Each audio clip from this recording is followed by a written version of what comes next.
IT industry खरंच safe आहे का मॅम आता? इंडियन टॅलेंट वापरायला लागलेत की ज्यांना ते 2 लाख जास्तच पॅकेज द्यायला लागलेत, पण त्यांच्याकडून AI डेव्हलप करून घ्यायला लागले की सौदी अरेबियाचा जो ऑइल एक्सपोर्ट होतो त्यापेक्षा 10 पटीने आपला इंडियाचा सॉफ्टवेअर एक्सपोर्ट होतो. भारतामध्ये दरवर्षी लाखो इंजिनियर्स पास होतात, परंतु नास्कॉम आणि इतर रिपोर्टनुसार त्यापैकी फक्त 20 ते 25% लोकच इंडस्ट्री रेडी असतात. दुसरीकडे 2023-2025 मध्ये गुगल, Amazon, इन्फोसिस, TCS सारख्या कंपन्यांमध्ये लाखोंच्या संख्येने ले ऑफ झालेत. AI, ऑटोमेशन आणि कॉस्ट कटिंगमुळे IT फील्डमध्ये एक अनसर्टनिटी निर्माण झालेली आहे.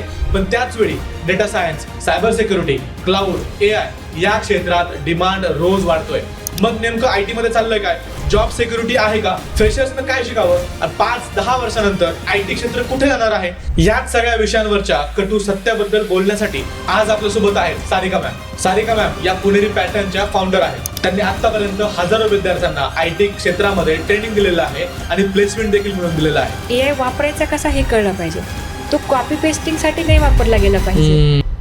की मी बिलीव्ह करते क्वालिटी कामावरती, की जे लोक फार अपग्रेड करतात स्वतःला किंवा अपडेटेड राहतात त्यांनाच जॉब आहे. इंट्रो जो आहे तुमचा तो इंट्रो 2080च्या फॉर्म्युल्याने करा. इन्फोसिसचे जे चेअरमन आहेत त्यांची रील खूप व्हायरल झाली होती. I want to work 70 hours a week. त्यानंतर इलॉन मस्क देखील म्हटलं होतं खूप वेळ काम करायला पाहिजे. कसं पॉसिबल आहे एवढं तास काम करणं? मॅम नमस्कार आणि पुन्हा एकदा स्वागत आहे तुमचं बोल मराठी यूट्यूब पॉडकास्टमध्ये. आपल्या मागच्या पॉडकास्टला खूप चांगला रिस्पॉन्स मिळाला होता, त्यामुळे म्हटलं तुम्हाला एकदा परत बोलवून अजून गप्पा माराव्यात. मला या पॉडकास्टमध्ये तुमच्याकडून समजून घ्यायचं आहे की IT क्षेत्रामध्ये सध्या चाललं आहे काय.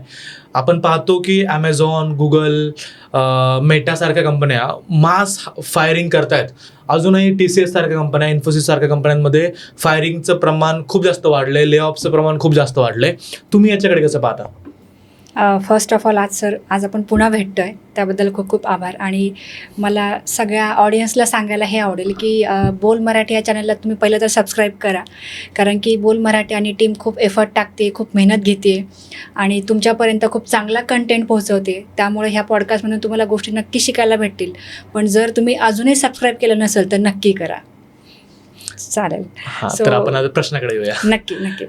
तर ले ऑफचं पहिलं रिझन हे आहे की अपग्रेडेशन पहिलं तर पाहिजे. दुसरं रिझन हे आहे, जसं आता तुम्ही कंपन्यांबद्दल बोललात, तर या सगळ्या इंडियन ओरिजिनच्या कंपन्या आहेत की ज्यांच्याकडे काम ज्यावेळेस येत होतं तर त्यावेळेस त्या कामाचं एक म्हणजे व्हॅल्युएशन होतं की बाबा माझं एम्प्लॉई कॉस्ट एवढी आहे, माझा रेंट एवढा आहे, डिलिव्हरी टाईम हा आहे, आणि त्यानंतर एक बजेट जात होतं. बट आता रिसेंटली काय झालं 1-2 वर्षांमध्ये की ज्या बाहेरच्या कंपन्या जसं गुगल आहे किंवा मायक्रोसॉफ्ट आहे ह्या बऱ्यापैकी इंडियात आलेल्या आहेत. काही गुजरात लोकेशनमध्ये, काही पुण्यामध्ये सुद्धा आहेत. आज आपण इथे खराडे IT पार्कच्या आजूबाजूला बसून बोलतो, तर इथे पण खूप सगळ्या कंपन्या आहेत.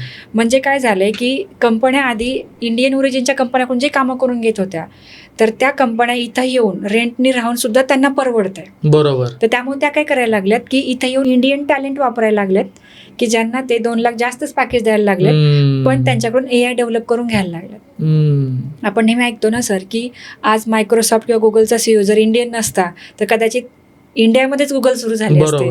तर त्यामुळे त्यांना इंडियाचं टॅलेंट वापरायचं आहे, त्यामुळे ते इथं आलेले आहेत. सो आता मध्ये गॅप हा आहे की जुन्या कंपन्या ज्या होत्या आपल्या इथल्या तर त्या इथं कॉलेज कॅम्पसमध्ये जाऊन हायरिंग करायच्या, त्यामुळे आपल्या विद्यार्थ्यांना आरामात जॉब मिळायचा. आता त्यांच्याकडे रिक्वायरमेंटच कमी झाल्यात तर ते कॅम्पसला जातच नाही. बरोबर. उरली गोष्ट ज्या कंपन्या इथं आल्यात तर त्यांची हायरिंग स्ट्रॅटेजी फार वेगळी. जसं गुगलबद्दल जर बोलायचं झालं तर गुगल कधीच एज्युकेशन आणि तुमचं एज बघत नाही, ते फक्त स्किल बघते. बरोबर. तसंच बाकी कंपन्या ज्या हायरिंग करतात त्या कॅम्पसमध्ये जाऊ करतच नाही. मग या सगळ्यांना फक्त स्किल लागतं. मग जर आपल्याकडे स्किल नसेल तर आपल्याला कोण शॉर्टलिस्ट करणार आहे? मग आपले ग्रॅज्युएटचा काय प्रॉब्लेम होतोय की आपले विद्यार्थी फक्त कॅम्पसवरती अवलंबून राहतात, कॉलेजवरती अवलंबून राहतात. ते त्यांचा रेझ्युमे अपग्रेड करणं असेल किंवा स्किल अपग्रेड करणं असेल हे करत नाही का, कारण शेवटी ते अकॅडमिक्समध्ये बांधलेले आहेत. त्यांना ते सब्जेक्ट क्रॅक करायचे, त्यांना थ्रूआउट 80% नावं आणायचे. या सगळ्या गडबडीमध्ये प्रॉब्लेम हा झालाय की त्यांना करेक्ट ठिकाणी हायरिंग होत नाही.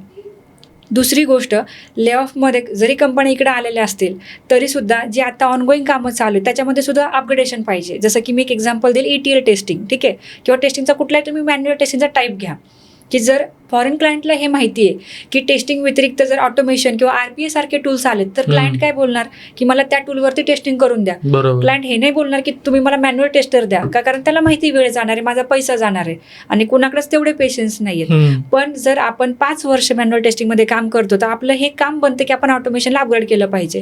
पण जर मी म्हटलं की नाही मी नाही अपग्रेड करणार तर कंपनी ले ऑफच करणार ना. बरोबर. कुठल्याही कंपनीमध्ये आधी हे सांगितलं जातं की तुम्हाला हे अपग्रेड करायचंय, पहिला चान्स रनिंग एम्प्लॉईला मिळतो, पण जर त्यांनी अपग्रेड नाही केलं तर त्यांना ती कंपनी सोडायला लागते.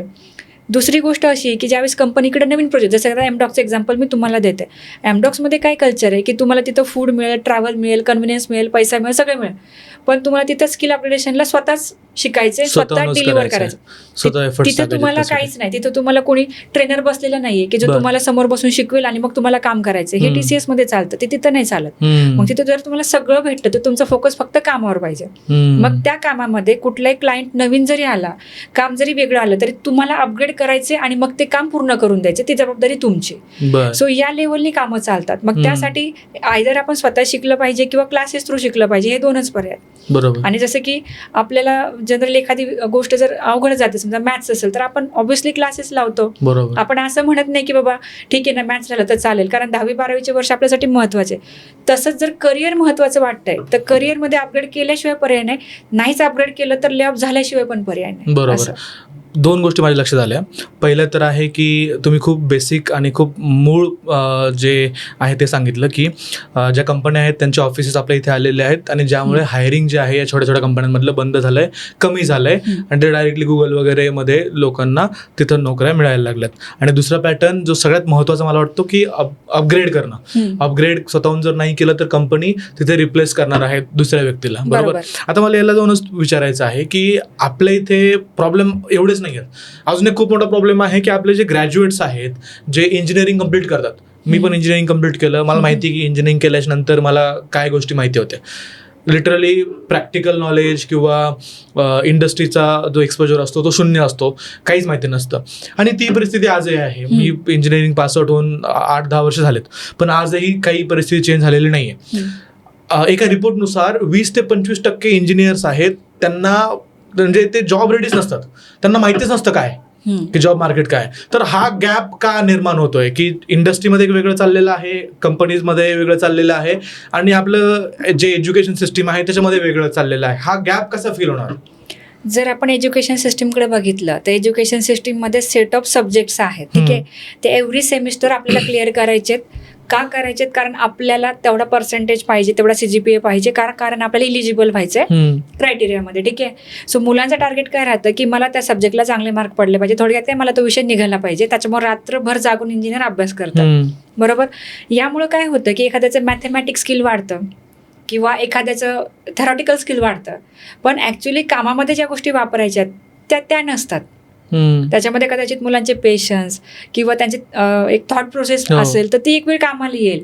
पण जे इंडस्ट्रीत काम करायचे त्या कामामध्ये तुमचं टीम प्लेअर ऍक्टिव्हिटी चांगली पाहिजे, तुम्ही एक म्हणजे नाही का आपण ज्याला म्हणतो बेस्ट AI वापरला पाहिजे किंवा तुमचं कोडिंग स्किल चांगलं पाहिजे, तुमचं प्रॉब्लेम सॉल्व्हिंग ॲटिट्यूड चांगलं पाहिजे. तर यासाठी त्या गोष्टी ॲड ऑन केल्या पाहिजेत, कारण हे करिक्युलममध्ये नाही आहे. हे कुठल्या सब्जेक्टमध्ये नाही शिकवलं जात की तुम्हाला कंपनीचा प्रोजेक्ट कसा बनवून द्यायचा आहे. End to end life cycle कधीच नाही. त्याचे डेफिनेशन फार असेल की सॉफ्टवेअर असं बनतं, पण ते ऍक्च्युअल कसं बनवलं जातं हे कोणी शिकवत नाही. कारण की प्रॅक्टिकल्समध्ये बेसिक कोड असतात, ते पण आजकाल मुलं एकमेकांचं कॉपी करतात.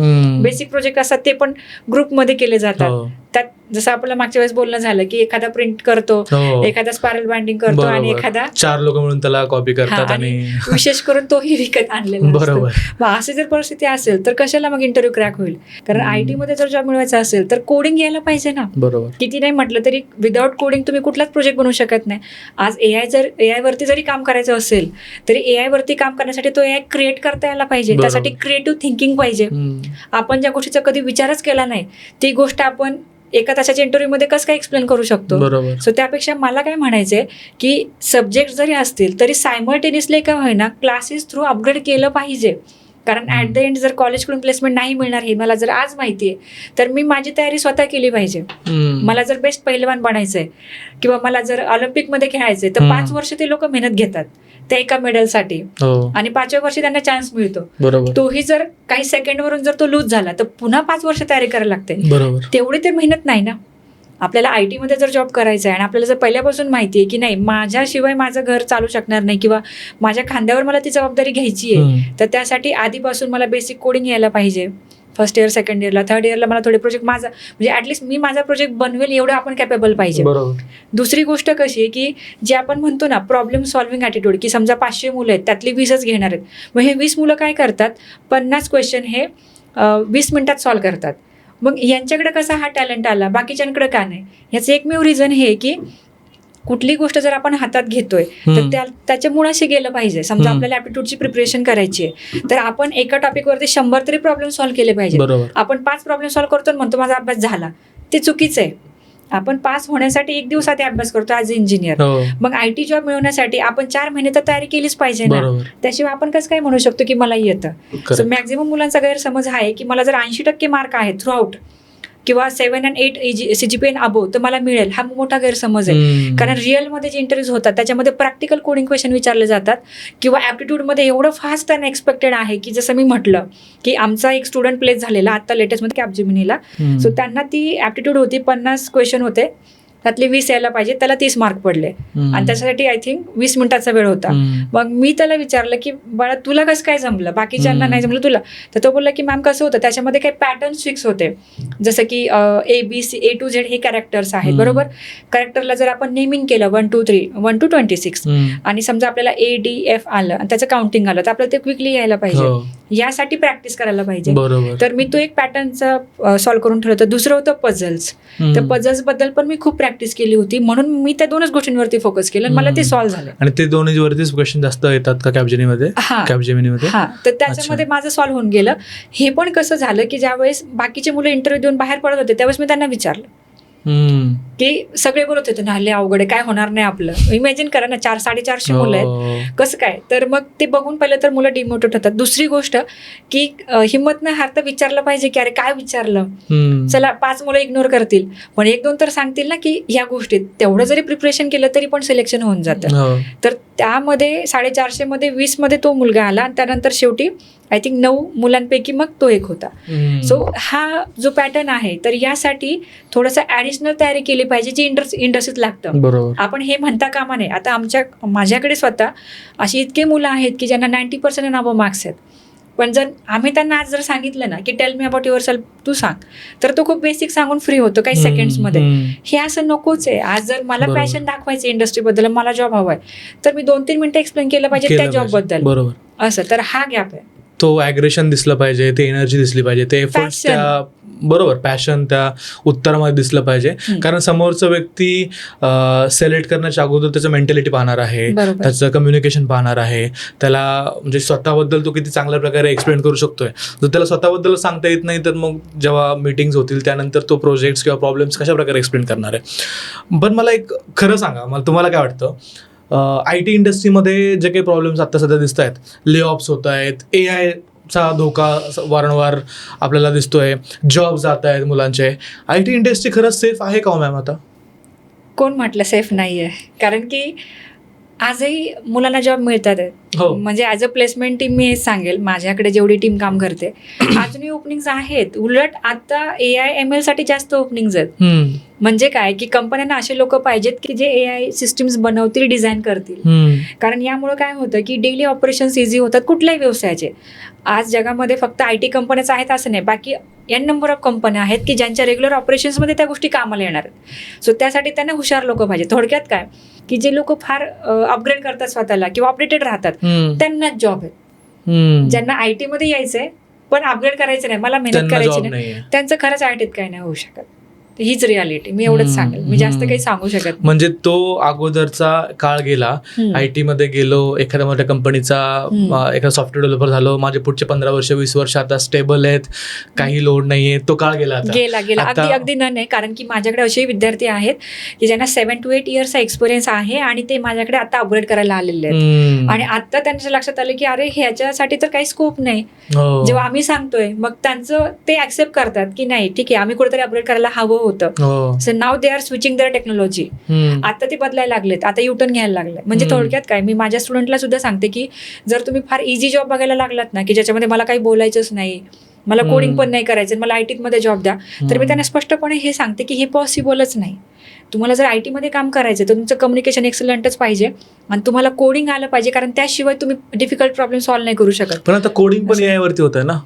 असं नाही आहे सर, कारण की क्लायंटच्या ज्या कस्टमाइज रिक्वायरमेंट आहेत त्या प्रत्येकच कारण AI ला डेटा फीड केलेला आहे, बरोबर, तो एक स्पेसिफिक डेटा आहे. सो कधी कधी AI ला सुद्धा बंधनं येतात, सगळ्याच गोष्टी रेडीमेड नाही आहेत. बरोबर, एक प्रोजेक्ट बनवायला n नंबर ऑफ गोष्टी एकत्र करून तो प्रोजेक्ट बनतो का, कारण त्याच्यामध्ये अपडेशन्स आहेत, किंवा आपण ज्याला म्हणतो ना डॉक अनालिस्टचा रोल मी एक्सप्लेन करते एकदा, म्हणजे तुम्हाला लक्षात येऊन जाईल की डॉक अनालिस्टचं काम काय असतं, की आज तुम्ही एक क्लायंट आहे, तुमच्या ह्या रिक्वायरमेंट आहेत, त्या गॅदर केल्या, ठीक आहे, त्या अनालाइज केल्या आणि समोर टीमला दिल्या, टीमकडून ते प्रॉपर आउटकम येऊन मग मी पुन्हा डिलिव्हर केला, हे त्याचं काम आहे. ठीक आहे, आता त्या रिक्वायरमेंटमध्ये जर अशी एखादी रिक्वायरमेंट आली की जी AI ला आयडेंटिफाईच नाही झाली, तर ती कदाचित नाही बनणार. बरोबर, AI ला त्या गोष्टी जमतात की ज्या लोकांनी अपलोड केलेल्या आतापर्यंत डेटा जो त्याला फीड केलेला आहे, बेसिक की लाईक बेसिक कोड असतील ते तुम्हाला भेटून जातील.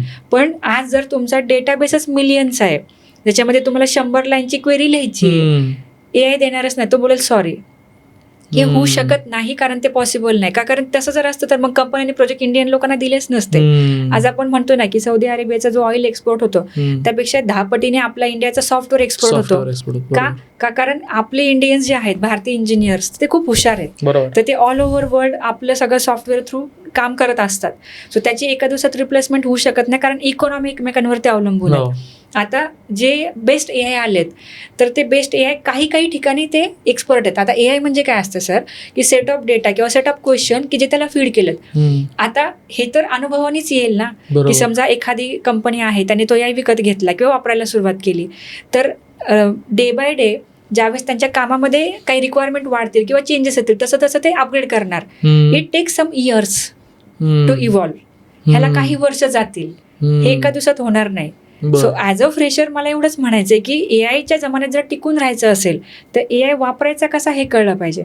तो कॉपी पेस्टिंगसाठी नाही वापरला गेला पाहिजे. लॉजिक तुम्हाला स्वतःला लावता यायला पाहिजे, कम्युनिकेशन ॲबिलिटी तुमची स्ट्रॉंग पाहिजे, म्हणजे तुम्हाला बेस्ट AI नंतर वापरात आणता येईल आणि ते AI मॉडेल्स पण बनवता येतील. पण म्हणजे AI मुळे जॉब जाणार ही जी चुकीची कल्पना आहे ही काढली पाहिजे. कारण की प्रॉम्प्ट इंजिनिअरिंग असेल, ML इंजिनिअरिंग असेल, मग हे जॉब कसं काय तयार झाले. मग हे जर तयार झाले तर थोडक्यात हे आपण ज्याला म्हणतो ना रिनेम झाले. पहिलं कसं होतं की सॉफ्टवेअर टेस्टर, तर आता प्रोडक्ट मॅनेजर किंवा RP इंजिनियर ह्या पोझिशन्स आलेल्या आहेत. मग ह्या पोझिशन्समध्ये काम तेच आहे, डॉक अनालिस्ट, हे काम टेस्टिंगवाल्यांचंच आहे की रिक्वायरमेंट घ्या, तुम्ही त्याच्या टेस्ट केसेस लिहा, मग तुम्ही त्याला चेक करा, मग पुढे डिलिव्हर करा, हे तेच आहे. फक्त विषय काय झाला की IT म्हणजे फक्त सॉफ्टवेअर इंजिनियर हीच खूप लोकांना माहिती, पण त्याच्यामधले हायरार्की, त्याच्यामधले रोल्स प्रत्येकाला माहिती पाहिजे. आज जर एखादा म्हटलं की मला कोडिंग नाही करायचं, त्याच्यासाठी काही सॉफ्टवेअर्स आहेत, जसे पॉवर BI असेल किंवा एखादे एक्सेलवरचे सॉफ्टवेअर असेल, तर ते यूज करून तो एंट्री घेऊ शकतो. पण ते तिथं थांबलं नाही पाहिजे का, कारण एखादा टूल जर तुम्ही काम करू शकता तर दुसरंही करू शकतं. बरोबर. जर तुम्हाला तुमच्या कामामध्ये क्रिएटिव्हिटी किंवा प्रोडक्टिव्हिटी ऍड करायची असेल तर तुम्हाला लँग्वेज, डेटाबेस याचा फायदा घ्यायला लागतो, याचा उपयोग करायला लागतो. त्यासाठी ते अपग्रेड केलं पाहिजे. म्हणजे IT मध्ये जर जॉब जायचा नसेल तर मला असं वाटतं की एक 4-5 तरी स्किल सेट चांगले असले पाहिजेत. एकावरती अवलंबून नाही राहिलं पाहिजे की नाही मला फक्त पॉवर BI येतं, द्या मला जॉब, असं असूच शकत नाही. का, कारण पॉवर BI एकट्याने काहीच होत नाही. आज डेटा इम्पोर्ट करायचा, डेटा समजा मिलियन्स आहे, तर पायथॉन सारखी लँग्वेज लागते स्क्रिप्टिंगला, त्यामुळेच आपण तो डेटा इम्पोर्ट करू शकतो, कारण ते इझिली करता येतं. पण जर तुम्हाला पायथॉन येत नसेल तर तुम्ही म्हणू शकत नाही की मला डेटा अनालिसिस बनायचं, मला पायथॉन येत नाही. तुम्हाला सगळंच करायचंय, पण स्टेप बाय स्टेप जायचंय. तर थोडक्यात लॉजिक हे आहे की AI मुळे जॉब जाणार नाहीये, जे नवीन आले ते स्वीकारा आणि त्याप्रमाणे अपग्रेड करून पुढे जा. बरोबर. मला तुम्ही आता बोलताना बोललात की सॉफ्टवेअर इंजिनियर, IT मधला जॉब म्हणजे फक्त सॉफ्टवेअर इंजिनियर एवढं नाहीये, त्याच्या व्यतिरिक्त बाकी सारे जॉब्स रोल्स आहेत. मला ते थोडंसं डिटेलमध्ये सांगा की IT क्षेत्रामध्ये कोणते कोणते जॉब रोल वॅकन्सीज अवेलेबल असतात जिथं कुणीही अप्लाय करू शकतं, म्हणजे IT मधलं थोडंसं नॉलेज असणार अप्लाय करू शकतो. बरोबर, गुड क्वेश्चन ॲक्च्युली. हे बघा, आता जसं नॉर्मल बिझनेसेस असतात त्याच्यामध्ये सेल्स टीम आहे, ठीक आहे, तसंच IT मध्ये सुद्धा सेल्स टीम असते. बर, But आता- सेल्स टीम आहे. हा, बर, सो त्यांचं काम काय असतं की जे आता समजा क्लायंट सर्च करायचे तर क्लायंटचा पहिला रिसर्च करायला लागेल. मग ते कुठे भेटतील? Professional platform like LinkedIn. मग तिथून तुमचं कम्युनिकेशन स्ट्रॉंग पाहिजे. तुम्ही बरोबर. तिथं लिंक्डइन वरून मेल केले पाहिजे किंवा क्लायंट सोबत कम्युनिकेशन मध्ये ऑनलाईन मिटिंग केलं पाहिजे. हे रोल असतात सेल्सचे. बर, त्यानंतर रिक्वायरमेंट गॅदरिंग, त्याला आपण अनालिस्ट म्हणतो, डॉक्युमेंट अनालिस्ट बर, लिस्ट. त्यानंतर बिझनेस अनालिस्ट असतात हो, प्रत्येक डिपार्टमेंटचा डेटा अनालाइज करण्यासाठी. त्यानंतर प्रोडक्ट मॅनेजर असतात की जे त्या रिक्वायरमेंटला थोडंफार हे करतील. त्यानंतर तुमचे सॉफ्टवेअर इंजिनियर आले जे डेव्हलपर्स आहेत. ठीक आहे. त्यानंतर क्लाउडच्या काही पोझिशन्स आले की जे कन्सिस्टंट डिप्लॉयमेंट करतात आहेत. हो, काही सपोर्टचे रोल आले की चला प्रॉडक्ट तर बनत आहे पण त्याच्यामध्ये इन बिटवीन सपोर्टची रिक्वायरमेंट आहे की तुम्हाला टेक्निकल सपोर्ट समोर द्यायचा आहे. असे काय रोल आहेत. त्यानंतर सोल्युशन आर्किटेक्ट असतात की जे पूर्ण फ्लो डिझाईन करतात, त्याचं प्लॅनिंग करतात, त्याचं एक्झिक्युशन करून घेतात, त्या टीममध्ये डिवाइड करून देतात.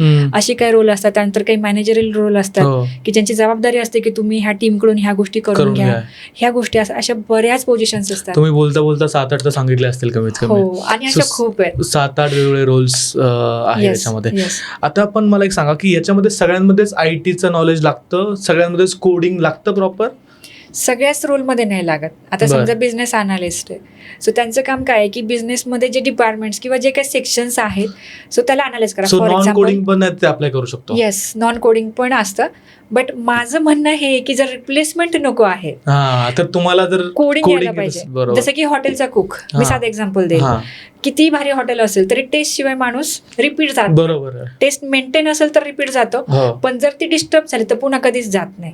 सो त्यामुळे डेव्हलपर जे आहेत तर त्यांचे जॉब कधीच रिप्लेसेबल नाही आहेत. आणि डेव्हलपमेंट नंतर आता आलं डेटा सायन्स. मग डेटा सायन्सच का? कारण डेटा सायन्समध्ये मशीन लर्निंग, AI या मॉडेल्समुळे आता बघा ना, आता पहिला आपण स्मार्टफोन वापरायचो त्याच्यामध्ये फार लिमिटेशन होतं. हो, आताच्या स्मार्टफोनमध्ये काय काय- मॅक्झिमम ऍप्लिकेशन मध्ये सगळ्या स्मार्ट गोष्टी आहेत की जे हो. ट्रेस करतात येत आपल्याला. बरोबर. म्हणजे थोडक्यात आपण आता AI बद्दल किंवा IT बद्दल बोलतोय, थोड्या वेळाने तुमच्या मोबाईलमध्ये IT बद्दलच काहीतरी रिकमेंडेशन येऊन जाईल. करेक्ट. म्हणजे आपले मोबाईल रेकमेंडेशन देतात डेटा गॅदर करतात हो. आणि ते प्रोसेस करतात. मग हे बरोबर. AI सिस्टीम झाल्या.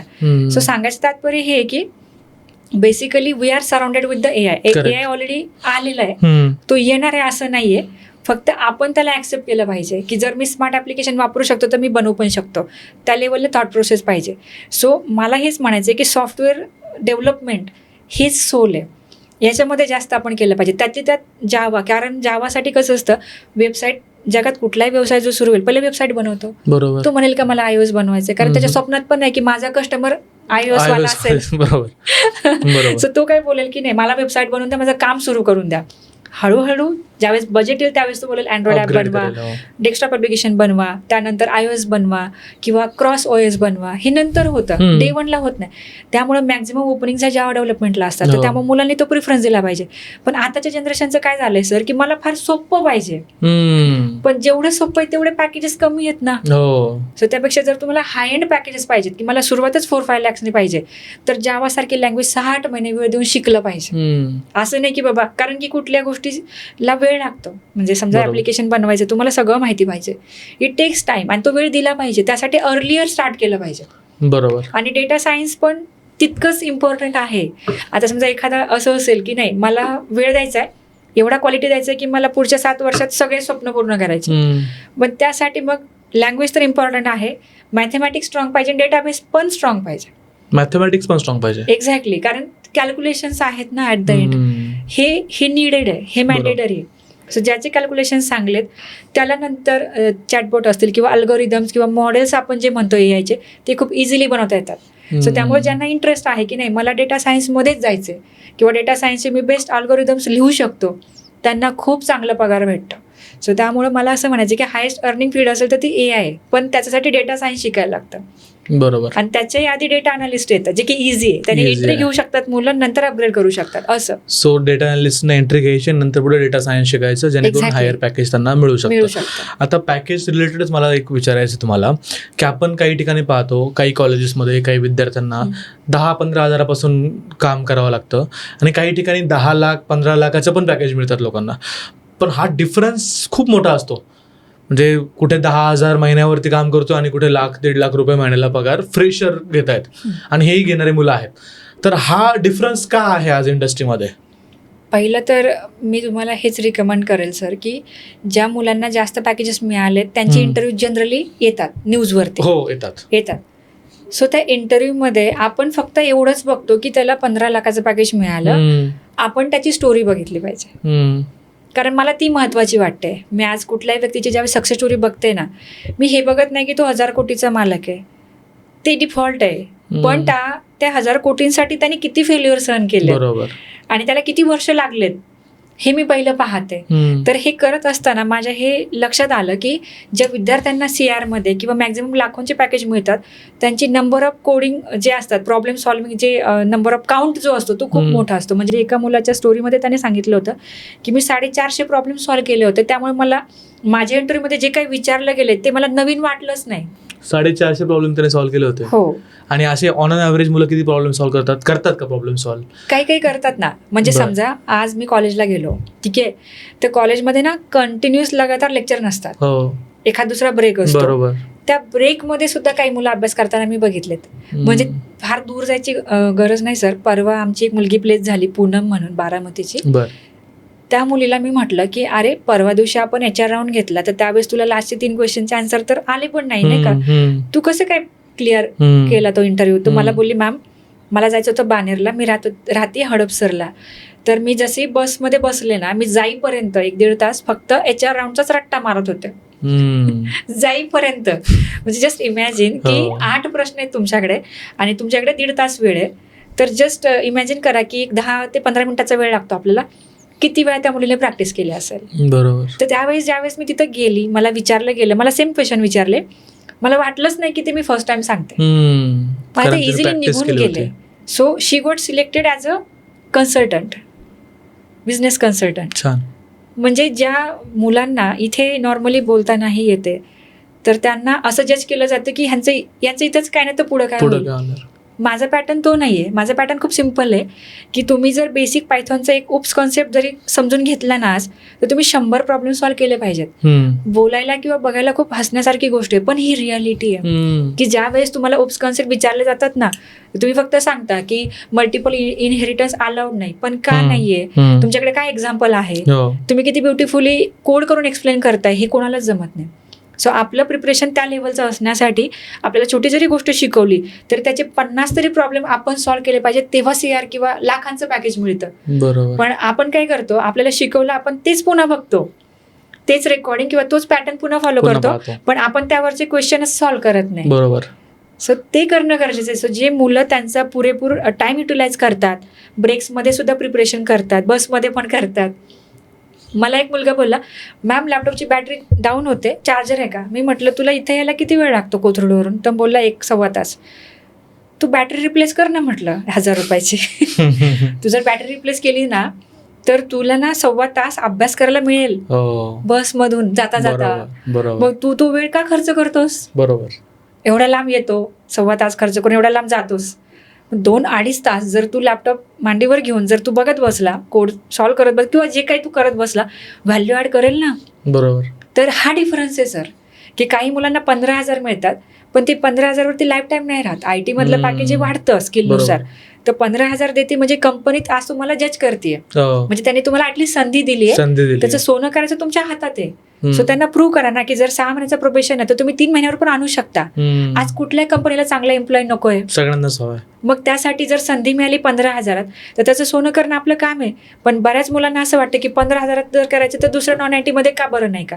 पण ITचा डिफरन्सच तो आहे ना की जर तुमच्याकडे स्किल आहे, जर तुमच्याकडे प्रोडक्टिव्हिटी आहे तर तुम्ही नक्कीच अचीव्ह करू शकता. ते करण्यासाठी थोडे पेशन्स तुम्हाला ठेवावे लागतील. असा एखादा विद्यार्थी आहे का की ज्याने खूप लो पॅकेजवरून स्टार्ट केलं होतं 10-15 हजारावरती आणि आज चांगल्या कंपनीमध्ये चांगल्या पॅकेजवरती तुमचा विद्यार्थी आहे? असे बरेच आहेत. कारण की कसं होतं ना, ते पेशन्स असले पाहिजेत. आता आमचा एक अक्षय स्टुडंट आहे. सुरुवातीला कंपनीने सांगितलं बाबा महिनाभर तुला फुकटच करायला लागेल, पण कंपनीने पॅकेज दिलं, स्टायपंड दिलं, 13-15 हजार दिलं. पहिले 6 मंथ्स जज केलं, 6 मंथ्स नंतर खूप चांगलं पॅकेज दिलं. का? कारण 6 मंथ्स मध्ये असे खूप अनुभव आले त्या मुलाला की बऱ्याच वेळा 8 नंतरही थांबायला लागलं होतं. ज्यावेळेस ऑफिसला येऊन तो मला सांगत होता, वाघोलीचा येतो, हडपसरला नेहमी येतो ऑफिसला.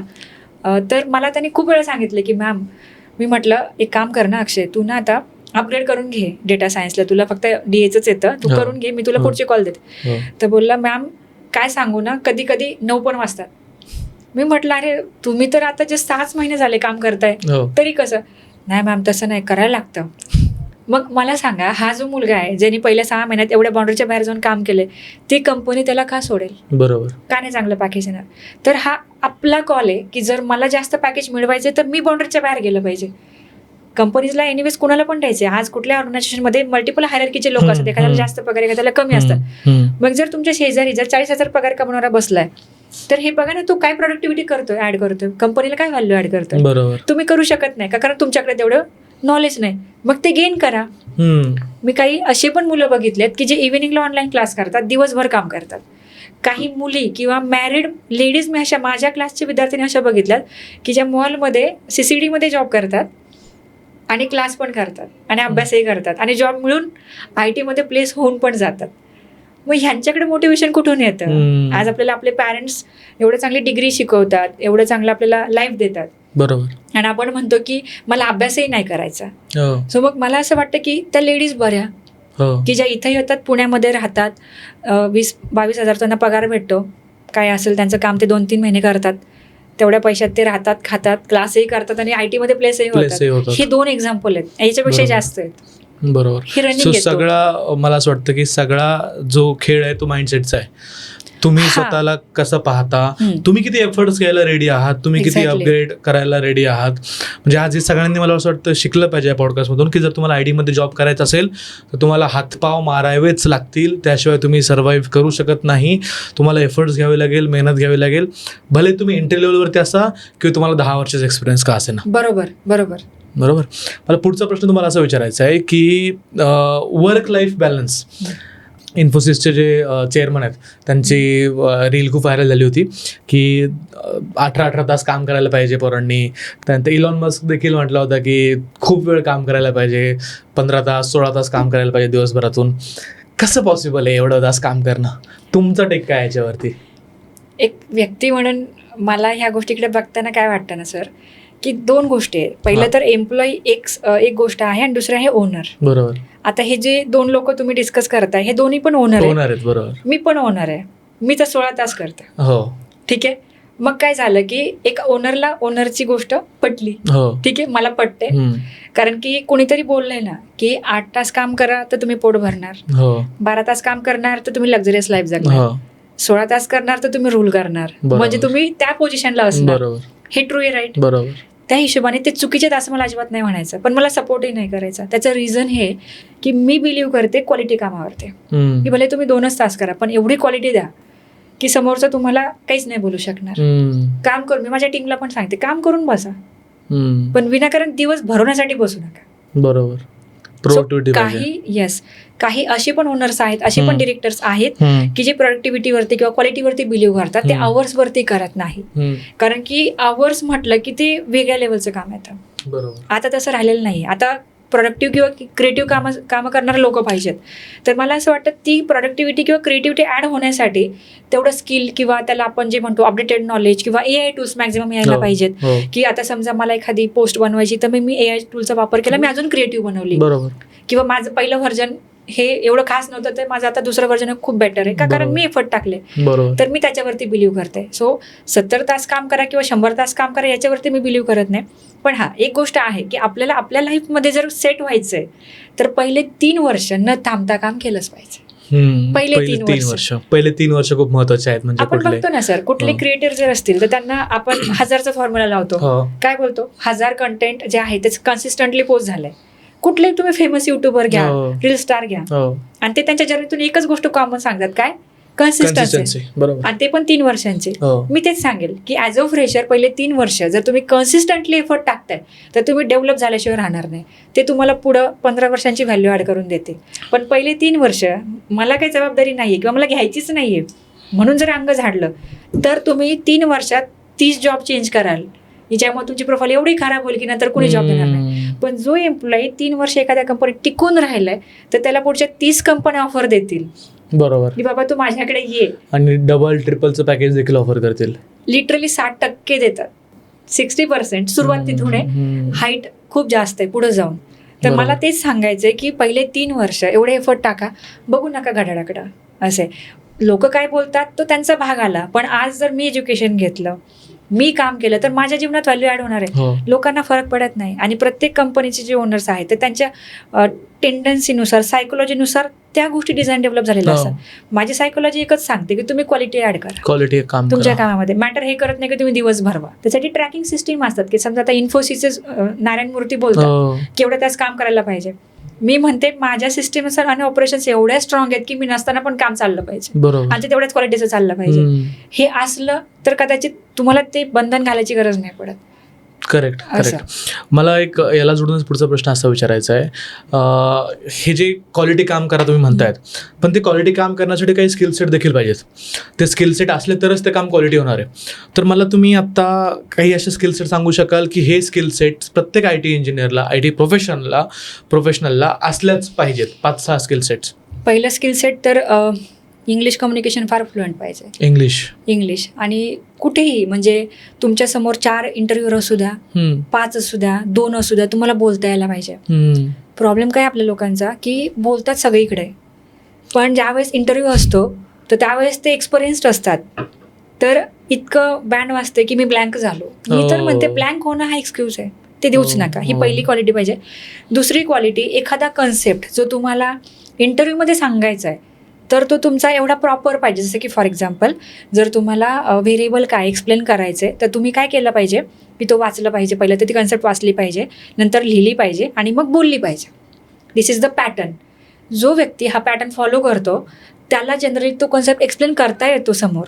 मग त्याने तो कसाही सांगू द्या, त्याने पेन पेपर देऊ द्या किंवा लॅपटॉप देऊ द्या, तरी तुम्हाला एक्सप्लेन करता येतो. बरोबर. हा दुसरा झाला. तिसरा पॅटर्न हा झाला की HR राऊंड, म्हणजे कोणासोबत काय आणि कधी आणि कसं बोलायचं, कधी कुणाला मॅनिप्युलेट करायचं हे कळलं पाहिजे. हे जर नाही जमलं तर चांगलं पॅकेज पण हातातून जातं. बरोबर. म्हणजे इव्हन दो खूप लोकांकडे चांगला स्किल सेट आहे, पण त्यांचे HR राऊंडचे जे स्किल सेट आहेत तर तेच चांगले नसल्यामुळं त्यांना टेक्निकल पर्यंत कोणीच जाऊन. आणि खूप वेळेस आपण HR राऊंडला निग्लेक्ट करतो, आपण त्याचा विचार करत नाही. आपण फक्त प्रॅक्टिकल्सचा किंवा जे अगोदरचे जे राऊंड आहेत, इंटरव्ह्यूज आहेत, त्यांना फोकस करतो आणि HR मध्येच आपण अडकतो. एक्झॅक्टली, कारण आपण ग्रँटेड घेतो आपण. मला येतं. सो पहिला तर तो भ्रम काढून टाका, मला येतं. दुसरी गोष्ट, इंट्रो जो आहे तुमचा तो इंट्रो 20-80च्या फॉर्म्युल्याने करा. 20% सेल्फ, 80% टेक्निकल. ओके. मग टेक्निकल काय असलं पाहिजे, जे त्या रिक्वायरमेंटमध्ये आहेत ते. कारण इंटरव्ह्यू घेणाऱ्याला काय पाहिजे की माझ्या रिक्वायरमेंटमध्ये बसणारा कॅन्डिडेट पाहिजे. बरोबर. जर तुम्ही त्याला 10 वेळा सांगते की तुमची रिक्वायरमेंट ही आहे आणि मी त्या स्किल सेट मध्ये बसतो तर तो तुम्हाला का नाही घेणार. सो मला एक सॉरी टू इंटरप्ट की इंट्रो जो आहे तो प्रत्येक कंपनीसाठी वेगळा प्रिपेअर करायला पाहिजे, कारण वेगवेगळ्या पोझिशनसाठी अप्लाय करणार आहेत, वेगवेगळ्या जॉब रोल असणार आहे. एक्झॅक्टली. प्रत्येक कंपनीला वेगळा इंट्रो असला पाहिजे. एक्झॅक्टली. वेगळा असला पण पाहिजे आणि तो असा असला पाहिजे की you should impress the HR. म्हणजे त्याच्यामध्ये जर तुमचा गॅप आहे तर ते रिझन एक्सप्लेन केलं गेलं पाहिजे की काय. हा, मी जर एक्झॅक्ट मॅच आहे JD ला तर तो कसं आहे ते सांगितलं गेलं पाहिजे. त्यानंतर त्या JD मध्ये समजा एक्सेल विचारलं गेलं तर एक्सेलचे 2 प्रोजेक्ट एक्सप्लेन केले गेले पाहिजेत. तो इंटरव्ह्यूअर पुढे काही बोलणारच नाही. ही विल बी इम्प्रेस्ड की अरे याला सगळं माहिती, he is made for this job. बरोबर. मग काय होईल, सिम्पल ते पुढचा राऊंड अरेंज करतील आणि हेच होतंय आता. प्रॉब्लेम काय आहे की आता जे प्रिपरेशन मुलं करतात तर ते एकदम हाताची घडी नाकावर बोट, मी तर राहतो, मी हे करतो, मी ते करतो, झाला इंट्रो. असा इंट्रो नसतो. बरोबर. जर तुम्हाला प्रोफेशनल आणि डिझर्विंग जॉब पाहिजे ना तर तुम्ही त्या JD बद्दल सगळं अंडरस्टँड केलं पाहिजे आणि त्याच्याप्रमाणेच तुम्ही इंट्रो दिला पाहिजे. म्हणजे HRचे जे पुढचे प्रश्न आहेत 5-10 ते डायरेक्ट बायपास होतात आणि ते मुद्द्याचं बोलतात. बरोबर. सिम्पल. खूप साऱ्या मुलांना JD काय हेच माहिती नसतं. प्रॉब्लेम तर इथून सुरुवात होतो. आता मीही इंटरव्ह्यूज वगैरे जेव्हा घेतो, काही मुलं मला कॉलवरती बोलतात की सर अगोदर JD पाठवा, आणि काही डायरेक्टली म्हणतात की इंटरव्ह्यू कधी आहे आणि इंटरव्ह्यू कधी शेड्यूल करायचा. तुम्हाला थोडंसं त्याच्यावरती अजून डिटेलमध्ये सांगा.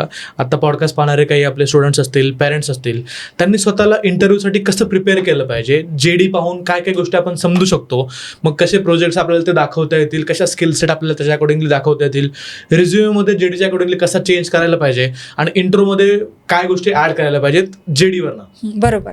खूप चांगला प्रश्न आहे सर, कारण की हायरिंगच त्याच्यावरून असतं. बरोबर. समजा आता डेटा अनालिस्ट सारखी पोझिशन आहे, ठीक आहे, तर पहिले तर कंपनीचा रिसर्च केला पाहिजे की कंपनीचं लोकेशन काय आहे, टेक्नॉलॉजी काय आहे, क्लायंट कोण आहेत, ठीक आहे, हे सगळं बघितलं पाहिजे. त्यानंतर पहिलं तर आपल्या रेझ्युमीमध्ये आपलं जे नाव आहे भरतं त्याच्या खाली डेजिग्नेशन पाहिजे डेटा अनालिस्ट. बरं. म्हणजे आज आपण डेटा अनालिस्टसाठी अप्लाय करतोय. करेक्ट. ठीक आहे. त्यानंतर कॉन्टॅक्ट डिटेल्स आणि करिअर ऑब्जेक्टिव्ह. करिअर ऑब्जेक्टिव्हमध्ये हे पाहिजे की passionate data analyst with engineers degree blah blah blah हेच बरोबर. पाहिजे. बरोबर. म्हणजे समोरच्याला कळतं की अरे हा पॅशनेट डेटा अनालिस्ट आहे. ठीक आहे. त्यानंतर एज्युकेशन बॅकग्राऊंड तुमचा डिफॉल्ट येईल, कारण त्यासाठी तुम्ही लाखो रुपये खर्च हो. केलेत. त्यानंतर स्किल सेटमध्ये काय येईल, तुमचे 4 कॉलम्स येतील. सॉफ्ट स्किल येतील, टूल्स येतील, AI टूल्स येतील आणि टेक्निकल स्किल सेट येईल. बरोबर. टेक्निकल स्किल सेटमध्ये तुम्हाला काय लिहायचंय की data analyst related skill set लिहायचंय. बर. मला जावा येतं मग जावा मिक्स केला असं नाही करायचं. म्हणजे त्याच्यामध्ये मग जावा लिहायचंच नाही. लिहायचंच नाही. जरी येत असेल मला जावा तरी पण जावा नाही लिहायचं लिहायचं नाही. नाही. बर. कारण समोरच्याला असं वाटतं हा जास्त ओव्हर क्वालिफाईड आहे. क्वालिफाईड आहे किंवा त्याला सगळ्याच गोष्टीचं थोडं थोडं माहिती असेल. हा. हा स्पेशलिस्ट नसेल, मे बी हा. असे वाटू शकतो. हा. तर त्या ठिकाणी फक्त टीए रिलेटेड स्किल सेट लिहायचे. स्पेसिफिकली जेडी मध्ये जे स्किल सेट आहे ते द्यायच पाहिजे तेच त्याच्यामध्ये. लिहायचे. पण बरं. यायला पण पाहिजे. बरोबर. म्हणजे समजा एखादं म्हटलं की मला टॅब्लू पाहिजे आणि तुम्हाला पॉवर बीआय येत आहे, तिथे टॅब्लूच लिहिलं पाहिजे. पॉवर बी नाही पॉवर बीआय. त्यानंतर डेटाबेस टूल्स पाहिजे. सॉफ्ट स्किलमध्ये तुम्ही लिहिलं पाहिजे की मी बेस्ट टीम प्लेअर आहे, मी हार्ड वर्कर आहे, मी बेस्ट कम्युनिकेटर आहे. कारण हेच तर क्वालिटी टीचरला लागतं. बरोबर. AI टूल कुठला तर ChatGPT प्रत्येकच जण वापरतो, तिथं लिहायला पाहिजे मला ChatGPT येतं, हे व्हर्जन येतं. इतकं सिम्पल. आणि प्रोजेक्ट मध्ये सुद्धा डेटा अनालिस्टचेच प्रोजेक्ट, ना की अकॅडमिक प्रोजेक्ट. तर समोरच्याला वाटतं की हा डेटा अनालिस्टचा रेझ्युमे आहे आणि मग तो ATS स्कोर मॅच होतो. So this is how resume तुम्हाला त्याच रिलेटेड बनवायचा आहे. बरोबर. आणि हा रिफ्लेक्ट झाला पाहिजे इंट्रोमध्ये. खूप छान. इंट्रोमध्ये काय सांगायचंय की तुमचं पहिलं नाव येईल, हो. त्यानंतर तुमचं फॅमिली बॅकग्राऊंड येईल, ठीक आहे, लोकेशन येईल, त्यानंतर एज्युकेशन बॅकग्राऊंड येईल, त्यानंतर तुम्ही आत्ता काय करताय हे येईल, की तुम्ही क्लासेस करताय, क्लासेसमध्ये काय शिकताय, ते शिकत असताना इंटर्नशिपमध्ये कुठले प्रोजेक्ट्स केलेत. आणि आता मी तुमचा जेडी गो थ्रू केला तर मला कळालं की तुमच्याकडं ह्या गोष्टीसाठी ओपनिंग आहे ज्याच्यासाठी माझा स्किल सेट मॅच होतोय. ते असून सुद्धा माझ्याकडे ऍडिशनल हे सॉफ्ट स्किल आहेत म्हणून तुम्ही मलाच हायर करा. ग्रेट. असा जर इंट्रो दिला तर समोरचा तुम्हाला जाच नाही म्हणणार, तो बस म्हणेल, बस बाळा तू बस. त्यालाही आणि- असं वाटेलच ना की मला असाच मुलगा पाहिजे होता, मला हेच पाहिजे मला. कारण आपण इंटरव्ह्यू भिंतीसोबत नाही देत. बरोबर. आपण इंटरव्ह्यू एखाद्या व्यक्तीला देतो हो. की जो खूप उत्साही आहे हे ऐकण्यासाठी की माझी कंपनी कशी आहे, माझी ओपनिंग किती बेस्ट आहे. तर या गोष्टीसाठी तुम्हाला तुमचा रेझ्युमे, इंट्रो हे सगळं प्रिपेअर करायला लागतं. जॉब डिस्क्रिप्शन प्रमाणेच तो पाहिजे. विशेष करून जर त्यांना अर्जंट रिक्वायरमेंट आहे तर तुमचं हे वाक्य आलंच पाहिजे की मी इमिडिएट जॉईनर आहे. बरोबर. नाहीतर त्यांना वाटेल की कधी करतोय जॉईन, कारण तो एक चॅलेंज आहे. हो. छोट्या छोट्या गोष्टी आहेत पण त्या फार मॅटर करतात. हा खूप मोठा चॅलेंज आहे. म्हणजे आज कंपनीमध्येही अशी परिस्थिती आहे की ते अगोदर प्लॅन नाही करत आहे की 6 महिन्यानंतर माझा हा एम्प्लॉई जाणार आहे मग मी आत्तापासून हायरिंग करतो, असं नाही होते. त्यांना इमिजिएट पाहिजे. मोठ्या मोठ्या कंपन्यांमध्ये देखील 10 दिवसामध्ये 15 दिवसामध्ये जॉईन करणारा व्यक्ती जर असेल तर त्याला खूप इझिली आणि खूप लवकर ते अपॉर्च्युनिटी द्यायला रेडी असतात. बरोबर. माझा स्वतःचा देखील एक्सपिरियन्स आहे. बरोबर. सो जर जेडी प्रमाणे, जॉब डिस्क्रिप्शन प्रमाणे जर आपण इंट्रो दिला किंवा आपण रेझ्युमे बनवला तर आपल्याला ऑब्व्हियसली टेक्निकल राऊंडची संधी ही मिळतेच. आणि आपल्या मुलांचा प्रॉब्लेम तोच आहे, 80% मुलं फर्स्ट राऊंडमधून बाहेर येतात, त्यांना टेक्निकलचा म्हणजे स्कोपच भेटत नाही. जर तुम्हाला वाटते की तुम्ही टेक्निकल राऊंडसाठी पुढे जावं तर त्यासाठी पहिलं तुम्ही इंट्रो नीट करा. बरोबर. इंट्रो प्रॉपर करायला पाहिजे.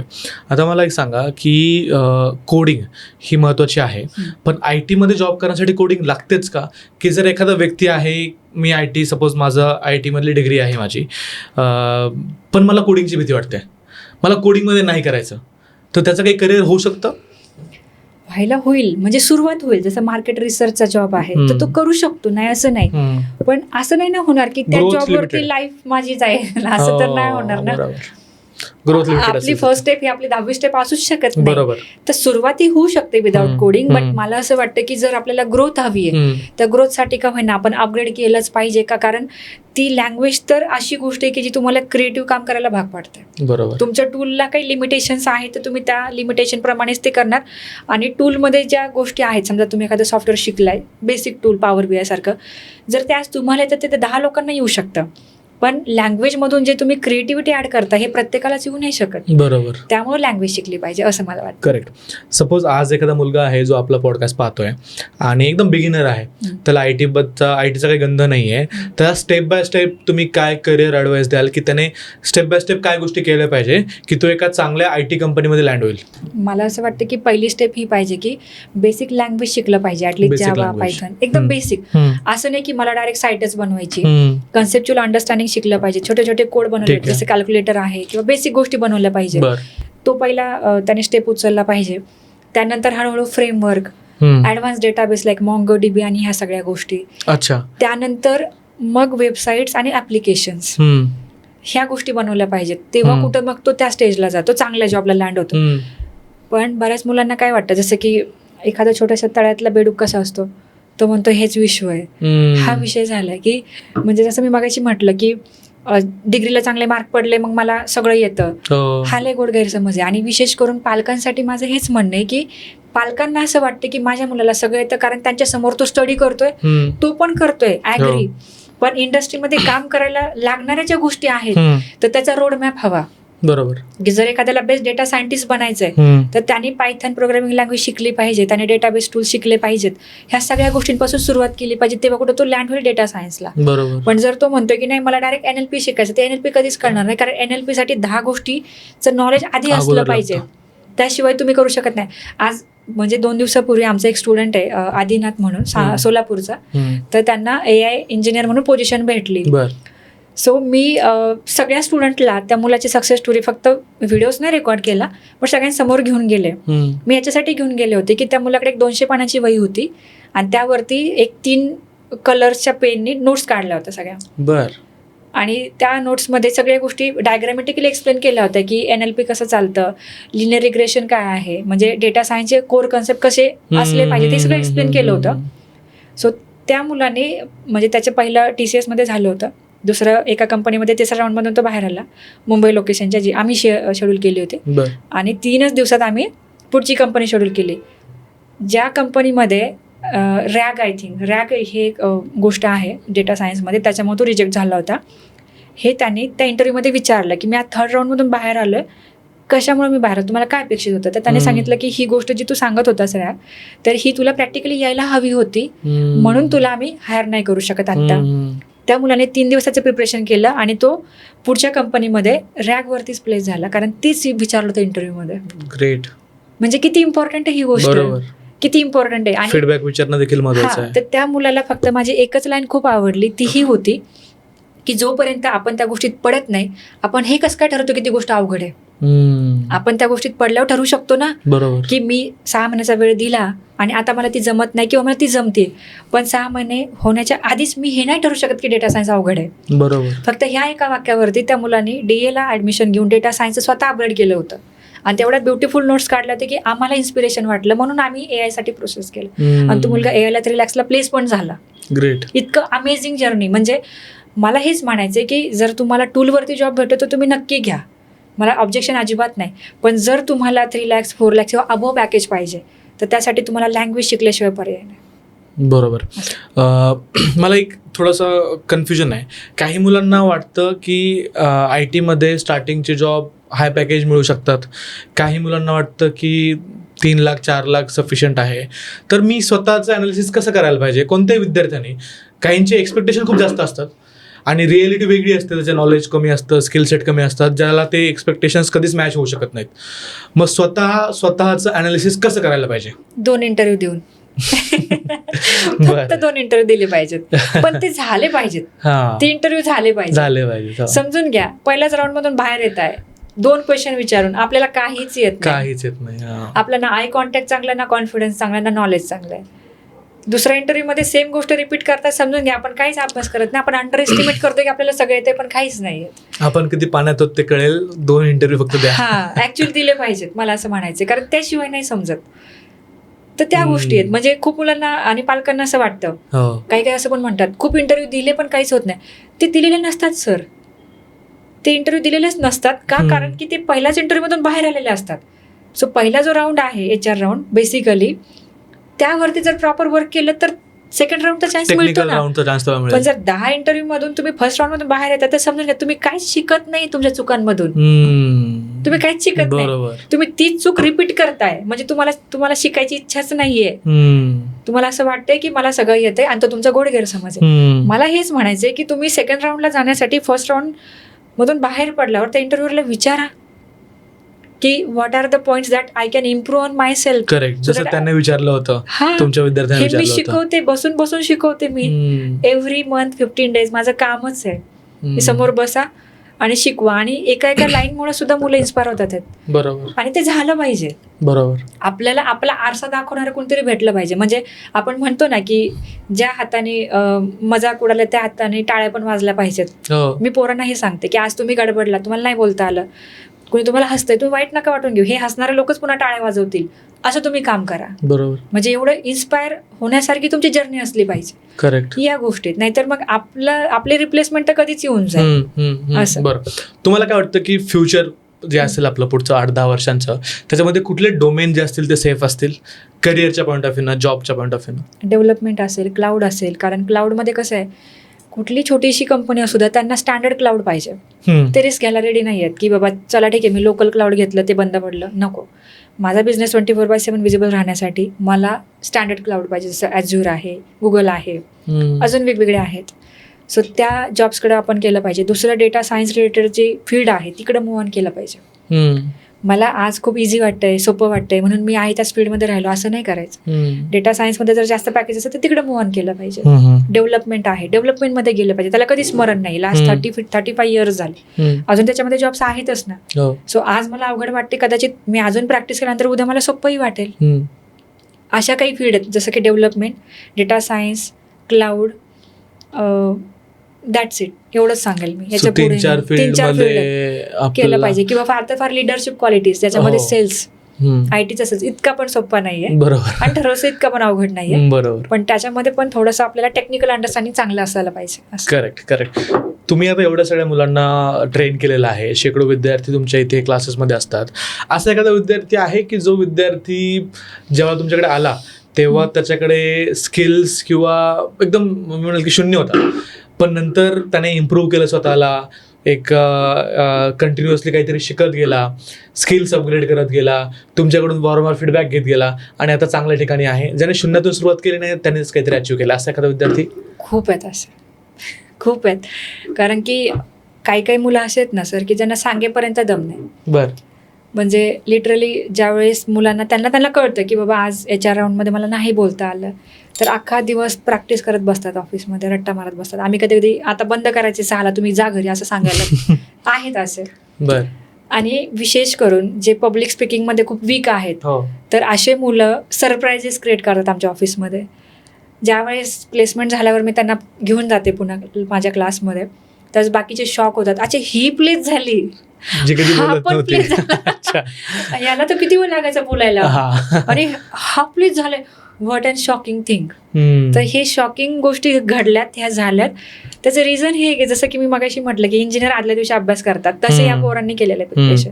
म्हणजे एव्हरीडे तर करतातच आहेत, पण दुसऱ्या दिवशी इंटरव्ह्यू आहे तर आदल्या दिवशी एकदम प्रॉपर मेहनत, प्रॉपर रट्टा जाईपर्यंत की जे सांगितलंय ते प्रॉपर आलं पाहिजे. म्हणजे काही झालं तरी पहिल्या राऊंड मधून पुढे गेलंच पाहिजे. बरोबर. हेच टार्गेट ठेवून करतात. असे खूप मुलं आहेत. एक बरोबर. मी मध्यंतरी एक रील पाहिली होती इंस्टाग्रामवरती, एक एक्सपिरियन्स व्यक्ती होता IT मधला, तर त्याचं असं म्हणणं होतं की IT मध्ये जॉब घेणं काहीच अवघड नाहीये, फक्त तुम्हाला माहिती पाहिजे की त्या इंटरव्ह्यूला काय पाहिजे, त्या इंटरव्ह्यूवर काय पाहतोय तो. त्याला जर पाहिजे असेल XYZ गोष्ट पाहिजे असेल, तुम्ही XYZ गोष्टी रट्टा मारून 4 दिवस 5 दिवसाच्यावरतीच काम करा. त्याच्यानंतर एकदा तुम्ही एंट्री घ्याल ते पहिले 3-4 महिने ते तुम्हाला असंही ट्रेनिंग देणारच आहेत. मग ट्रेनिंग पिरियडमध्ये जरी तुम्हाला येत नसेल तरी तुम्ही परत तिथं शिकू शकता, आणि मग नंतर परत तुम्हाला टाईम आहे स्वतःला प्रूव्ह करण्यामध्ये. आणि या सगळ्या पिरियडमध्ये तुमचा 1 वर्षभराचा टाईम निघून जातो. त्याच्यामध्ये तुम्ही चांगलं रिलेशन बिल्ड करू शकता, कम्युनिकेशन चांगलं करू शकता, एक्स्ट्रा एफर्ट दाखवू शकता. भलेही तुमच्याकडे नॉलेज 0 असेल तरी देखील तुम्ही चांगल्या प्रकारे एंट्री घेऊन ग्रो देखील करू शकता, फक्त प्रॉपर प्लॅनिंग जर केलं तर. बरोबर. खरं आहे, होऊ शकतं. हे खरं, हे असंच असतं. बर. आजकाल कोण फ्रेशरला लगेच प्रोजेक्ट देणार आहे सर? कोणीच नाही देऊ शकत. किती मुलगा हुशार असेल ना, माझ्या इथून गेलेला जरी हुशार असेल तरी पण जे 4-6 महिन्याच्या क्लासमध्ये शिकवलंय आणि जे इंडस्ट्रीत कामाला लागणार आहे, हे तरी सुद्धा खूप डिफरन्स फिटिंग फॅक्टर्स. त्यांना काय पाहिजे की एफर्ट घेणारा पाहिजे, जे तुम्हाला दिसलं ते हायर करणार. सो तेच आहे की जर तुमच्यामध्ये ती कॅपॅसिटी, जर तुम्हाला ती शो ऑफ करता आली की नाही मी करू शकतो, मला आज येत नाही पण मी करू शकतो, तर ते हायर करणार, ते ट्रेनिंग देणार. कारण ते ट्रेनिंग अशाच व्यक्तीला देतील ना जो करण्याची क्षमता ठेवतो. ते अशा व्यक्तीला का ट्रेनिंग देतील ज्याला स्वतःलाच काही येत नाही किंवा ज्याला इंटरेस्ट नाहीये. बरोबर. अशा गोष्टी. बरोबर. मला एक सांगा मॅम की आता खूप सारे विद्यार्थी असतील, तुमचे क्लासेस आहेत, कोर्सेस तुम्ही प्रोव्हाइड करता, तर त्याने कोणत्या टाइमला एखादा क्लास किंवा कोर्स जॉईन करायला पाहिजे? मला असं वाटतं की समरचं जे सुट्ट्या आहेत, हम्म. ऑकेजन आहेत, समरच्या जे वॅकेशन्स आहेत त्या वेस्ट नाही गेल्या पाहिजे. हो म्हणजे कसं आहे ना की 1-2 महिन्याचा जरी वेळ मिळाला तरी पण बघितलं पाहिजे, कारण लास्ट इयरला डायरेक्ट जाऊनच करायचं तर मग त्यावेळेस ते पॉसिबल होत नाही. किंवा डिग्री नंतर सुद्धा खूप प्रॉब्लेम्स येतात, कारण आता डिग्री झाली आहे, हो. कुठेही जॉब, हम्म. तर त्या प्रेशरमध्ये करण्यापेक्षा त्याला एक रुटीन म्हणून करणं गरजेचं आहे असं मला वाटतं. तर सुट्ट्यांमध्ये क्रॅश कोर्सेस केले पाहिजे किंवा थर्ड इयरला, लास्ट इयरला का होईना, किंवा आता आमच्याकडे तर फर्स्ट इयरचे पण मुलं यायला लागले, बर कारण त्यांना कळतंय कुठेतरी की आपल्याला इंडस्ट्री ओरिएंटेड स्किल सेट पाहिजे. करेक्ट. सो त्याच्यासाठी शिकण्यासाठी काहीच मर्यादा नाहीये. पण ॲटलिस्ट मला असं वाटतं एक 12वी नंतर का होईना थोडेफार क्लासेस जॉईन केले पाहिजेत. काहीतरी कोडिंग लँग्वेज लाईक पायथॉन तरी शिकलं पाहिजे, जावा तरी शिकलं पाहिजे, आणि त्यावरती प्रॅक्टिस केली पाहिजे एव्हरी टाइम. आपण काय करतो ना, अकॅडमिक सब्जेक्टवरती खूप फोकस करतो, केला पण पाहिजे, बरोबर पण त्या व्यतिरिक्त सुद्धा इंडस्ट्री ओरिएंटेड जे स्किल सेट आहे तिथं पण फोकस केला पाहिजे. सो बरोबर. There is no such limitation, but मला असं वाटतं की डिग्रीच्या आधी क्लासेस केले पाहिजे, डिग्रीच्या अगोदर क्लासेस केले Yes. पाहिजेत. म्हणजे 12वी नंतर सुट्ट्यांमध्ये करू शकतो. 12वी सुट्ट्यांमध्ये हा, आपण म्हणजे एखादा क्लास at least करू. जर इंटरेस्ट जाणून घ्यायचा आहे की मला हा. कोडिंग मध्ये इंटरेस्ट येतोय का नाही येते, हा. किंवा मला समजतंय का नाही, यासाठी तरी एक्सपेरिमेंट केलाच बरोबर. हा, नंतर खूप वेळेस असं वाटतं की इंजिनिअरिंगला ऍडमिशन घेतलं हा. पण नंतर इंटरेस्टच नाही कोडिंग मध्ये, हम्म. मग ते 4 वर्ष तर वायाला गेल्यासारखेच आहे. मग गेल्यासारखेच. दुसरं काहीतरी करावं लागतं इंजिनिअरिंग केल्याच्या नंतर. राईट. सो मग त्यावेळेस तो कोर्स जॉईन करू शकतो, 3-4 महिन्यामध्ये 5 महिन्यामध्ये समजू शकतो की त्याचा कोडिंग मध्ये इंटरेस्ट आहे की नाही, आणि नंतर पुढे ठरवू शकतो. बरोबर. आता लहान लहान मुलांना कोडिंग लँग्वेजेस आल्यात, हो डेटा अनालिस्ट, हो. पायथन, हो म्हणजे एवढ्या लहान मुलांना ते समजतंय.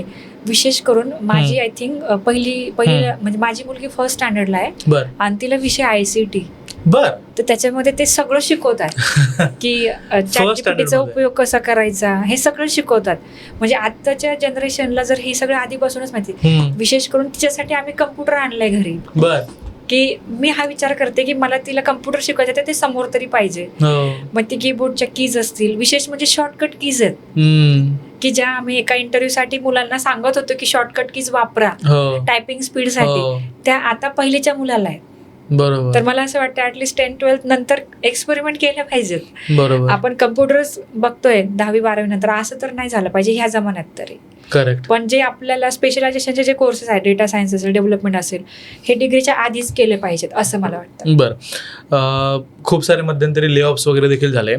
असा तुम्ही यांना काय मेसेज द्याल? एखादा व्यक्ती असेल, मित्र असेल एखाद्याचा की ज्याचा ले ऑफ झालेला आहे, त्यांनी त्यांची मेंटल जी परिस्थिती आहे त्यांना कसं सांभाळलं पाहिजे, कुठल्या स्किल्स त्याने आत्मसात केले पाहिजेत, आणि कसं त्याने परत इंटरव्ह्यूला सामोरं गेलं पाहिजे? मला असं वाटतं पुन्हा उभं राहिलं पाहिजे, कारण जगामध्ये असं नाही की कुठली गोष्ट तुम्हाला लॉंग टाईम अर्न करून देईल, कधी काही पण होऊ शकतं. बरोबर आहे. सो पुन्हा उभं राहिलं पाहिजे, पुन्हा त्याच मोटिवेशनने एक चांगली सुरुवात केली पाहिजे. कारण की एव्हरी डे हा विचार केला पाहिजे की माझं कालचं व्हर्जन हे आजच्या व्हर्जनपेक्षा एक वेगळं. आजचं व्हर्जन हे वेगळं पाहिजे, चांगलं पाहिजे. बरोबर. नाहीतर मी फक्त विचारच करतोय, आज 1 वर्ष झालं मला दुसरा जॉब मिळत नाही आणि मी माझ्या आधीच्याच रेझ्युमेवरती एक्सपेरिमेंट करतोय, त्याच्यात वेळ नाही घालवला पाहिजे. बऱ्याच वेळा असं होतं की आपल्याला मार्केटची कंडिशन माहीत नसते की मी 5 वर्ष जॉब केलाय आणि मला त्याच्यावरती आता मिळेल, म्हणजे ह्या जम्शनमध्ये खूप लोक वेळ वेस्ट करतात. हो. तसं नाही केलं पाहिजे की नाही ठीक आहे आत्ता सध्या काय चाललंय, नवीन टेक्नॉलॉजी चालली तर मी ती अपग्रेड केली पाहिजे. बरोबर. म्हणजे शिकायला काहीच बंधन नाही आणि शिकलंच पाहिजे. सो त्याच्यामुळेच माझ्याकडे बरेच असे विद्यार्थी आहेत की जे IT मध्ये ऑलरेडी वर्किंग आहेत, पण त्यांना कळालंय की नाही आता AI आलंय मार्केटमध्ये, आम्हाला तो अपग्रेड करायचा आहे, तर ते शिकण्यासाठी खूप लोक येतात आमच्याकडे. सो त्यामुळे कुठेही थांबलं नाही पाहिजे, निगेटिव्ह विचार केला नाही पाहिजे. कारण कधी कधी असं होतं की म्हणजे माझ्याकडे अशी काही मुलं आहेत की ज्यांचं लग्न जमण्याचं एज आहे आणि त्याच्यात त्यांचा हा प्रॉब्लेम झालाय. म्हणजे एक मुलगा गेम टेस्टिंगमध्ये काम करत होता 7 वर्ष, बरं. आणि त्यानंतर तो स्विच करताना त्याला 1 वर्षापासून जॉबच भेटत नाही, कारण गेम टेस्टिंगमध्ये तेवढ्या एक्सपिरियन्सला जॉब मिळत नाही. सो त्यानंतर मग ही इज अपग्रेडिंग. तर अशा गोष्टी, सो स्वतःला सावरलं पण पाहिजे, पण शिकणं पण थांबवलं नाही पाहिजे. बरं, एक शेवटचा प्रश्न की जे काही मिडल क्लास असेल, कुणी गरीब घरातून मुलं आलेले आहेत, त्यांना IT मध्ये जायचं आहे, गावाकडून मुलं येतात, पुण्यामध्ये शिकण्यासाठी येतात, त्यांना IT मध्ये करिअर करायचं असतं, तर या मुलांना तुम्ही काय संदेश द्याल? यांना मी हाच संदेश देईल की आपण गावाकडून आलोय म्हणून आपण म्हणजे नाही का आपल्यामध्ये कमी कॉन्फिडन्स आहे असं नाही. प्रत्येकामध्ये एक युनिक क्वालिटी, म्हणजे माझे मॅसेज टीचर मला नेहमी म्हणायचे की तुम्ही भले गावाकडे राहता पण तुम्ही तुमच्या जीवनामध्ये करिअरसाठी म्हणा किंवा कुठल्याही गोष्टीसाठी ज्यावेळेस बाहेर पडाल तर त्यावेळेस तुम्ही असे वागा, असे राहा की तुमच्याकडे बघून तुम्हाला कोणी कॉपी करेल. तुम्ही जगाची कॉपी नाही केली पाहिजे, तुम्ही एक एक्झाम्पल बनून राहा. सो मला हे म्हणायचं की फरक पडत नाही की आपण कुठून बिलॉंग करतो, फरक आपल्या कामाने पडतो. तुम्ही खूप छान प्रकारे सगळ्या प्रश्नांची उत्तर दिलेली आहेत की IT मध्ये लेऑफ्स पासून कोणते स्किल्स अपग्रेड केले पाहिजेत, काळाची गरज काय आहे, AI ची भीती मनामध्ये नाही ठेवली पाहिजे, कोणत्या प्रोफेशनमध्ये कोणत्या सेक्टरमध्ये पुढे करिअर चांगलं असू शकतं, गावाकडच्या मुलांची जी भीती असते, कम्युनिकेशनचं जे प्रॉब्लेम त्यांना फेस होतो त्याच्याबद्दलही तुम्ही छान प्रकारे उत्तर दिलेलं आहे. मी ऑडियन्सलाही सांगेल की जर तुम्हाला आत्ताचा पॉडकास्ट हेल्पफुल वाटला असेल ना, एक लाईक आणि चॅनलला सबस्क्राईब करा. आणि जर तुम्हाला मॅडम बद्दल त्यांच्या पुणेरी पॅटर्न या कोर्सेस बद्दल अजून माहिती करून घ्यायची असेल तर डिस्क्रिप्शन बॉक्समध्ये आणि कमेंट बॉक्समध्ये त्यांचे डिटेल्स जे आहेत ते मेन्शन करणार आहे, कमेंट पिन करून ठेवणार आहे. तुम्ही त्यांच्या चॅनलला, त्यांच्या इंस्टाग्राम पेजला, त्यांच्या वेबसाईटला एकदा व्हिजिट नक्की करा. त्यांच्या काउन्सिलिंग टीमला एकदा कॉल करा. तुमच्या मनामध्ये तुमच्या पाल्यासाठी, तुमच्या स्वतःच्या करिअरसाठी जे काही प्रश्न असतील त्या सगळ्या प्रश्नांची उत्तरं त्यांच्या टीमकडे डेफिनेटली तुम्हाला मिळतील. Thank you so much.